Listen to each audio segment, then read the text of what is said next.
Hey there guys, it's Amit and welcome back to DevDreamer. In this lesson we're taking a look at the CSS Transition property. Now CSS transitions allow us to smoothly change property values over a given duration. This makes the changes far more elegant and is much better for user experience. So let's dive in and see what the CSS Transition property is all about. Okay, so here we have our red square. Let's head over to our files and see what we've got. So this is our HTML file and we just got an empty div. And install.css file, we just got some styling here to style this red square. Now when it comes to CSS transitions, we have to understand how it is that they actually work. Transitions require a trigger. In other words, what needs to happen in order for this change to take place. In this example, we're going to be working with a simple hover trigger. We want to hover over our element, or our red square in this example, and whenever we do hover over it, we want some changes to take place. So first then, we'll take a look at the transition property value. Okay, so here on our div, we can say transition hyphen property, and this is basically what property are we looking to transition. Is it the width, the height, the background color? Well, first let's actually transition the width. So we're going to say width, like so. And on hover, as you can see down here, we want to change the width to 250 pixels. So let's go back to our square and see what happens. So let's hover over this, and yes, you can see that the width indeed does grow to 250 pixels. However, it simply jumps to that 250 pixel width. There's no smooth transition. Well, let's see what other transition properties we can add. We can say transition delay, and what this will do is it will specify a delay before the change is triggered. So we can say transition delay and we'll go for 1 second. Okay, so now when we hover over our red square, hover over, 1 second delay, and then we get the change. And again, when we hover out, 1 second delay, and then we get the change. Okay, so we've got our transition property, which is the width, that's what we want to change. We've got the delay, but we're still not getting that smooth transition effect. To apply this, we need to set the transition duration property. So let's do that now. So let's say transition duration, and we're going to go for a 0.5 second transition on this. And so now when we hover over our element, we have a 1 second delay, and then we get the smooth transition over 0.5 seconds. And as you can see, this now looks a lot better than simply snapping to the width. What else can we add using the transition property? Well, the last thing that we can add is the timing function, and this specifies how the change should occur. So we can say transition timing function, and there are some presets here. So you got ease in, ease out, linear. Let's just select ease in, and these basically control how the element transitions. So for example, with ease in, let's go ahead and take a look at our red square. Let's hover over. And you might not have seen it because the length of our transition is 0.5 seconds, but when we hover over this with ease in, the transition starts off slightly slower and then speeds up. So hover over this, slightly slower and then speeds up. So essentially with ease in, it has a slower start. With something like ease out, the transition will start off normally and then it will slow down as it gets towards the end. Now you can also provide a custom timing function called cubic Bezier. So if we just scrap this, and instead we can say cubic Bezier, and the best way to do this is by using a site called cubicbezier.com. I'll leave a link to it in the description box below, but basically on this website, cubic-bezier.com, you can actually specify and set up exactly how you want your transition to be. So you can just play around with these. Let's just move this here and see what this looks like. Move this a bit actually, and we can click on go, and as you can see, that is what the transition will look like. Okay, in fact we can go even more crazy here. Let's do one of these, and then you get something crazy like that. So let's actually copy this. Okay, and we can just paste this in right here.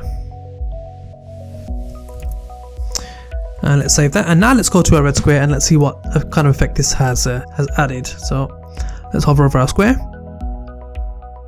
Wow, okay, you can see that's quite weird, isn't it? It kind of moves in steps, doesn't it? Let's change ours back to something else. Let's just go for ease in. Okay, check it out now. Hover, 1 second duration, and then a nice smooth transition. So as you can see, using these transition properties here, we can change our elements by controlling what property is transitioned, how long it takes, if there's any delay before the actual transition takes place, how the transition takes place as well. So as you can see, it's really, really powerful. Now what happens if we want to change multiple properties of our element? Let's also add height 250 pixels to this, so we get a nice square. Okay, and let's hover over our element. Okay, well the height is instantaneous and then the width occurs. Okay, so as you can see, the transition is only affecting the width. Let's see why that is. Well, up here we specify transition property width. We're not specifying that we want to transition the height as well, but we are saying that on hover we want to change the height. So to fix this, we can simply change transition property to all. And now all our properties that we specify here in hover will transition smoothly. So now, as promised, we can specify all of these on a single line, because this can start to look quite messy and get quite confusing. So let's just comment all of this out. And on a new line, okay, so it's just transition. And again, as is always the case with CSS shorthand properties, there is an order that we need to follow. First of all, the property that we want to transition. Remember, you can also specify all. That's what we'll do here. We'll just say all. Then we need to specify the duration. Again, we'll go for 0.5 seconds. Next is the timing function. This time we'll go for linear, which is basically just a sustained transition. So there's no speeding up or slowing down. It's just the same speed throughout. And then finally at the end, we can specify a delay if we want to. I'm going to leave it out for now because we don't want any delay on this transition. So now that we've got all our transition values set up, let's actually look at changing this element up a bit more. And if you recall from the beginning, what we want to do is we want to take that red square and turn it into a green circle. So currently then, with the CSS we've got in place, let's see what this does to our red square. So let's hover over this. It's instantaneous, there's no delay this time. And yeah, that's looking pretty good. It's doing exactly what we want. It's a nice smooth linear transition with the same speed all the way through, and it's going from a 100 pixel square to a 250 pixel square. Okay, brilliant. Let's now see how we can change this from a red square to a green circle. So to change this into a circle, we just simply do border hyphen radius, and we'll do 50%. Okay, let's check this out. So now if we hover over it, there we go. Goes from square into a circle.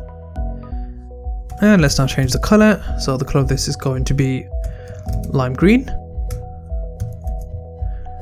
Okay, so let's hover over it. Looks really cool, doesn't it? It goes from a small red square to a big, large green circle. And let's also just add in a rotate as well. You'll recognize this from the previous lesson.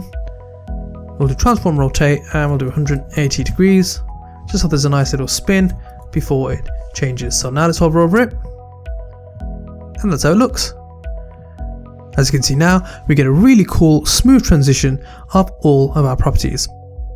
So there you have it, guys. That is how to use the CSS transition property. Again, it's really powerful and ensures your changes look really elegant and clean. If you found this video useful, please hit that like button down below. Don't forget to subscribe as well if you're not already, and hit that bell notification so you're notified when the next video is up. In the next lesson, we're going to take everything we've learned to a whole new level, because we're going to be covering CSS animations, which is going to be really exciting. So be sure to tune in, and as always, I'll see you on the next one.